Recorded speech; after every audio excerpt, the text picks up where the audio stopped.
Now, to talk to us about how South Africa can mitigate against the tariff imposed and where to look to increase its trade, we're now joined by an expert on African business development from the University of Limpopo, Mr. Victor Kgomoeswana. Mr. Kgomoeswana, very good evening to you. Thank you so much for joining us. Welcome to the late edition on SABC News. Good evening, Simpiwe. Good to talk to you again. Well, it's an absolute pleasure having you back on the show, sir. First of all, well, it's the big story of the day. U.S. President Donald Trump imposed 30% trade tariffs on South African exports. So how do these trade tariffs fundamentally affect South Africa's trade dynamics with the United States? Basically, it will mean South African goods will not be attractive.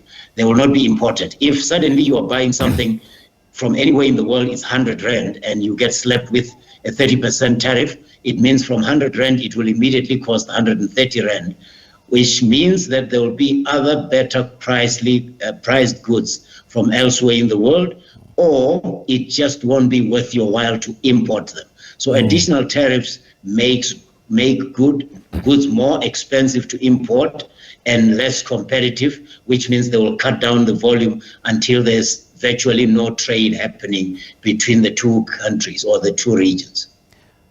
Now, in light of these protectionist measures, do you think South Africa has successfully reoriented its trade focus towards other global partners such as BRICS nations, or have we been too reliant on AGOA benefits? I'm not able to give you specific details, but I could say yes. Overall, we have been too relaxed that AGOA was there, forgetting that AGOA, it was an American initiative. It was the initiative of the US government to create attractive trade conditions, making African goods easier to import into the United States. Duty-free, most of them textiles, automotives, things like agricultural products, as you had citrus fruits and all that.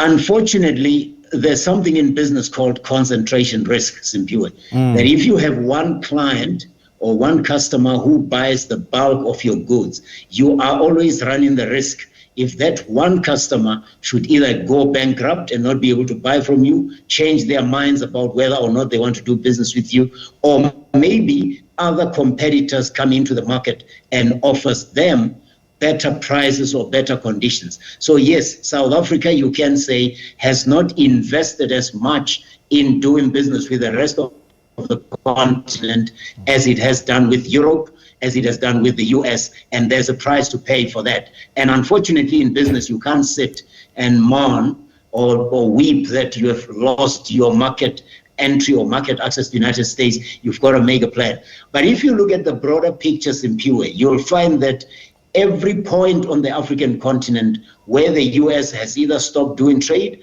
or the US or European countries have stopped doing trade, Russia has stepped in. You saw it in Mali. They're investing in renewable energy. They're investing in gold refineries. They're investing in many projects, gold mining in Burkina Faso, in Niger. So every time the US does what Donald Trump is doing, it opens room for BRICS countries, Brazil, Russia, India, China, and let's not overlook the trade that happens between the Middle East and Africa. There's a lot of foreign direct investment coming from that part of the world. And I suppose this is a time to now adopt an inward-looking approach. I mean, looking at means and mechanisms of trading within ourselves and within our partners. And just a couple of days ago, as South Africa, we participated in the BRICS summit in Brazil. And given the geopolitical shifts and renewed focus on BRICS cooperation, what concrete steps then do you think South Africa should take to deepen trade ties with the BRICS members beyond mere diplomatic declarations? I mean, there's no prizes for guessing how significant the African continental free trade area is as a buffer against such external shocks like US tariffs. So what then are the bottlenecks that will still limit its full potential for South African businesses? Simpiwe, the bottlenecks are what we have always talked about, the attitude of South Africans, that we tend to look at the rest of the continent as Africa and we are South Africa. Yes. That must come to an end. But the second thing is that non-tariff barriers, the ease of doing business with other African countries is not the best. It's just the border posts, the poor movement of goods and services across borders has to be addressed. By the way, last week, I think there was an Afrexim Bank initiative that now allows Nigerian banks to be able to process transnational transactions in Naira, right, which means it's going to be a lot easier for Nigerian banks to give letters of credit to do business with the rest of the continent. And I'm mentioning Nigeria because it has over 200 million people. And if you're wanting to do business in Africa, anywhere in Africa, you should have a Nigerian strategy. Looking at countries like Ethiopia, that has now opened, Ethiopia that is, open a stock exchange, and it has been open in that economy to make it a lot easier for people from elsewhere to do business with it. Those are countries. Ethiopia has over 100 million people. Nigeria has over 200 million people. Egypt has 100 million people. Now, if you just do business with Nigeria, Egypt, and Ethiopia, you should be able to replace the 300 million people that are in the market that you are accessing in the United States. So I think we should think more African. We should think a lot more intra-Africa trade and understand that, yes, the US market is attractive. Make no mistake about it. But if President Trump is going to do what he's doing, throw his toys every time there is something related to BRICS, every time he gets upset by goodness knows what, we have to have a more Pan-African and intra-African trade orientation. And that is possible. As companies like MTN, they will tell you the day they moved into the rest of the continent, they became leaders on the continent. And I suppose we should always walk the talk. I mean, we often speak of telling the African story when it comes to African business, but then we do allow other countries to dictate how African business should be run. And in practical terms, Mr. Kgomoeswana, how can local, import and export businesses navigate these global uncertainties to remain more resilient, to remain more competitive? And are operational restructurings and unlocking working capital sufficient to build such resistance? No, business people should get on that plane and travel to other African countries in Pure. Again, it's no rocket science.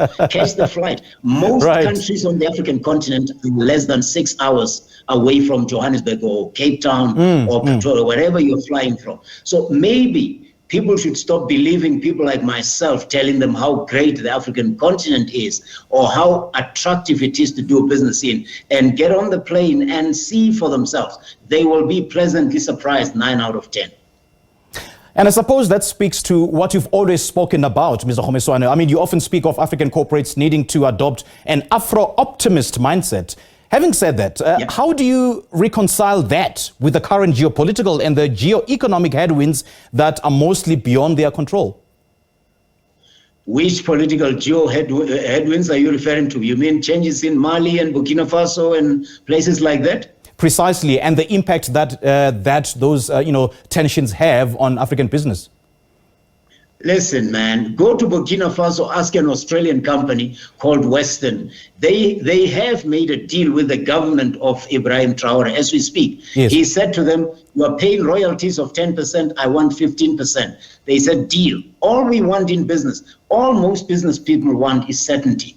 They're seeing that this is a man who's a soldier, who's willing to run his country. So there's nothing wrong. We have lots of countries that are run by military rulers. As long as the policy environment is predictable, you go in there and you do business. And that's why I gave the example in my opening of Russia, China doing deals in Burkina Faso, in Niger, in Mali, even as we speak. They are building multi-billion-dollar projects, refineries, renewable energies, gold refineries. They're investing in oil, showing that as long as you're willing to do business the honest way, you will be able to do business anywhere on the African continent.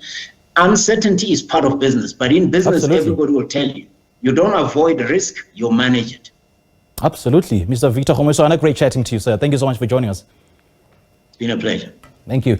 Well, that was an expert on African business development from the University of Limpopo, Victor Kgomoeswana, just talking to us about how South Africa can actually mitigate against the harsh tariffs that have been imposed by President Donald Trump on South Africa, and whether should South Africa start looking east or start looking to the Middle East, or maybe look within ourselves through such institutions as the African Free Trade Area? And I suppose these are the discussions that African countries should start having in order to, to take into cognizance those factors.